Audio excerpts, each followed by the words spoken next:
அடேங்கப்பா! சஞ்சு சேட்டா you beauty அப்படிங்கிற மாதிரி தான் ஒரு சம்பவம் இன்னைக்கு பண்ணி வச்சிருக்காரு மும்பை இந்தியன்ஸ் கூட. அது என்னன்னு பார்க்கறதுக்கு முன்னாடி நம்ம சேனலை சப்ஸ்கிரைப் பண்ணிக்கோங்க. கொஞ்சம் சப்போர்ட் பண்ணுங்க ஃப்ரெண்ட்ஸ்.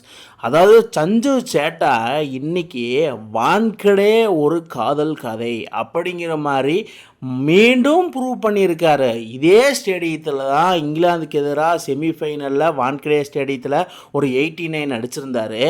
அதே மாதிரி தான் இன்றைக்கி மும்பை இந்தியன்ஸ் கூட 26 பாலுக்கு 53 ரன் அடித்து சென்னை சூப்பர் கிங்ஸ் ரசிகர்களுக்கு ஒரு மாபெரும் விருந்து கொடுத்துருக்காரு. ஒரு சைடு எல்லோரும் விக்கெட்டை லாஸ் பண்ணிகிட்டு இருக்கும்போது இன்னொரு சைடு சஞ்சு சாம்சன் மட்டும் தனி ஒரு மரமாக சிஎஸ்கே டீமுக்காக சிஎஸ்கே மேனேஜ்மெண்ட்டுக்காக செமையாக பர்ஃபார்மன்ஸ் கொடுத்துட்டு வந்துட்டு இருந்தாப்புல. அந்த பர்ஃபார்மன்ஸு வேறு லெவலில் 26 பாலுக்கு 53 ரன்னை அடிக்க உதவுச்சு. இவர் தான் நம்ம டீமை காப்பாற்ற போகிறாரு அப்படிங்கிற மாதிரி சிஎஸ்கே ஃபேன்ஸும் மனசில் இருந்திருக்கும். இவர் கடைசி வரைக்கும் நின்னால் இன்னும் சிஎஸ்கேக்கு பெட்டர் பிளேயராக கன்வெர்ட்டாக ஆவார் அப்படிங்கிற மாதிரி தான் சிஎஸ்கே மேனேஜ்மெண்ட்டும் சிஎஸ்கே பிளேயர்ஸும் எல்லோரும் நம்பினாங்க, பேக் பண்ணாங்க. பட் இவர் கடைசி வரைக்கும் கிரவுண்ட் நின்னது. பட் இவரோட பேட்டிங் கான்ட்ரிபியூட் பாருங்கள், 4 6 அதாவது ஒரு வேவ் லென்த்தில் வந்து பார்த்திங்கன்னா ஒரு ஓவரில் ஸ்ட்ரைக் ரேட் செம்மையாக பில்ட் பண்ணி கொண்டு போய்ட்டுருந்தாது. அதே மாதிரி பிக் விக்கெட்டு திவில் ப்ரிவியஸ் இந்த மாதிரி விக்கெட்டை விடும்போது திவில் ப்ரிவியஸ் அப்புறம் ருத்ராஜ் கைக்வாட் இவங்கெல்லாம் விக்கெட்டு லாஸ் பண்ணும்போது நம்ம தான் இன்றைக்கி ஸ்டாண்ட் அவுட் பிளேயராக இருக்கணும். அதாவது கடைசி வரைக்கும் ஸ்டாண்ட் பை பிளேயராக இருந்து இந்த கேமை கொண்டு போகணும். 20 ஓவர்ஸ் வரைக்கும் நம்ம ஆன்ஃபீல்டில் இருந்தே ஆகணும் அப்படிங்கிற மாதிரி மைண்டில் கொண்டு வந்தது நல்ல விஷயம். அதுக்கப்புறம் இந்த ஷாட்டு பாருங்கள், இந்த ஷாட்டை நான் சொல்லியே ஆகணும். இந்த ஷாட்டை ஆடினது மூலிமா ஹார்திக் பாண்டியாவே தம்பித்து போன தருணமாக இந்த ஒரு ஷாட் இருந்திருக்கு. இந்த ஷாட்டு விக்கெட்டில் விழுந்திருக்கணுமே, எப்பட்றா மிஸ் ஆச்சு அப்படிங்கிற மாதிரி ஒரு ஷாட்டு. டக்குன்னு ஒரு லூஸ் பால் அண்டு டாஸாக வந்ததுனால அதை வந்து 4 கன்வெர்ட் பண்ணிட்டார் சஞ்சு சேட்டா. அந்த சாக்கு தான் ஹார்திக் பாண்டியா கொடுத்தது இந்த சாக்கு. அதுக்கப்புறமா அது எப்படியாவது கொண்டு போய் லாங் இன்னிங்ஸ் லாங் பேட்டிங் லைனப்பில் கொண்டு போய் செஞ்சுரி அடிச்சிட்டார். இன்றைக்கி வேறு லெவலில் ஒரு தரமான சம்பவங்களை இன்றைக்கி சஞ்சு சேட்டா பண்ணியிருக்காரு. சிஎஸ்கே ஃபேன்ஸுக்கு ஒரு மாபெரும் விருந்து கொடுத்துருக்குறாப்புல. இது வேறு லெவலான வெறித்தரமான பேட்டிங்குன்னு நான் சொல்லி ஆகணும்.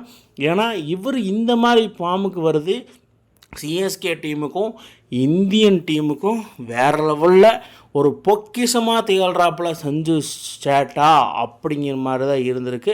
வேறு லெவலில் ஒரு தரமான சம்பவம் அந்த வான்கடே ஸ்டேடியத்தில் சஞ்சு சாம்சனுக்கு. அதாவது வான்கடே ஸ்டேடியம்னாலே ஒரு காதல் கதை தான் சஞ்சு சாம்சனுக்கு.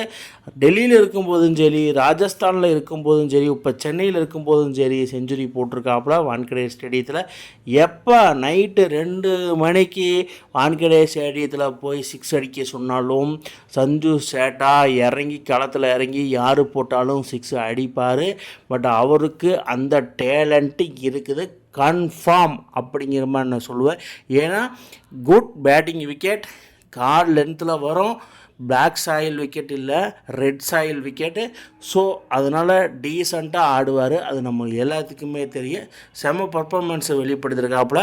அந்த வெளிப்படுத்தின மூலிமா சஞ்சு சேட்டா இன்றைக்கி மும்பை இந்தியன்ஸ்க்கு எதிராக வான்கடே ஸ்டேடியத்தில் 54 பாலுக்கு 101 ரன் அடித்து நாட் அவுட்டில் போயிருக்காரு. அதுதான் நீங்கள் பார்க்கணும். அந்த நாட் அவுட்டு தான் இங்கே பெருசாக பேசப்படும்.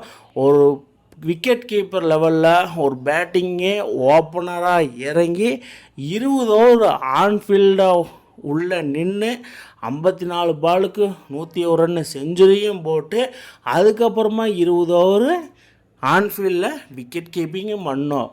இந்த வகையில் சஞ்சு சேட்டா யூ பியூட்டி அப்படிங்கிற மாதிரி நான் சொல்லுவேன். ஏன்னா அந்தளவுக்கு வேறு லெவலில் ஒரு தரமான சம்பவங்களை பண்ணிட்டு வர்றாப்புல. அங்கே பாருங்கள், சஞ்சு சேட்டா வந்து டெல்லி கேபிட்டல்ஸ் எகெயின்ஸ்டாக சென்னை சேப்பாக் கிரிக்கெட் கிரவுண்டில் ஒரு 100 அடித்தாப்புல. அது மட்டும் இல்லாமல் இன்றைக்கி மும்பை இந்தியன்ஸு கூட ஒரு 100 அடிச்சிருக்காரு. எந்தெந்த ஸ்டேடியம் அவருக்கு பிடிக்குது, அதாவது பிளாக் சாயில்லையும் செஞ்சுரி போட்டிருக்காப்புல, ரெட் சாயில்லையும் செஞ்சுரி போடும்போது அவர் மனசில் தோணியிருக்கும், நம்ம பேட் ஃபார்ம் கிடையாது, இஸ் குட் ஹை லெவலான ஃபார்ம் அப்படிங்கிற மாதிரி நினச்சிருக்கிறாப்புல. வேறு மாதிரியான ஒரு தரமான சம்பவத்தில் பண்ணதில் டபுள் 100 இந்த ஐபிஎல் சீசனில் வந்திருக்குது. இன்னும் எத்தனை செஞ்சுரி வரப்போகுதோ. ஃபைனலி என்ன சொல்ல வரேன்னா, சஞ்சு ஜேட்டா இன்றைக்கி ஒரு மனிதனா 54 பாலுக்கு 101 ரன் அடித்து நாட் அவுட்டில் வெளியே போனதை யாரெல்லாம் எதிர்பார்த்தீங்கன்னு கீழே கமெண்ட் பாக்ஸில் கமெண்ட் பண்ணுங்கள் மக்களே. இந்த மாதிரி மேலும் மேலும் சஞ்சு சாம்சன் பேட் ஃபார்ம் ஆகாமல் இன்ஃபார்முல் உள்ளே வந்து அடிக்கணும்னு யாரெல்லாம் நினைக்கிறீங்கன்னு அதையும் கீழே கமெண்ட் பாக்ஸில் கமெண்ட் பண்ணுங்கள். இந்த மாதிரி இன்ட்ரெஸ்டிங் கிரிக்கெட் வீடியோவை தெரிஞ்சுக்க நம்ம சேனலை சப்ஸ்கிரைப் பண்ணுங்கள், லைக் அண்ட் கமெண்ட் பண்ணுங்கள். மேலும் மேலும் உங்களுக்கு வீடியோ வந்துகிட்டே இருக்கும்.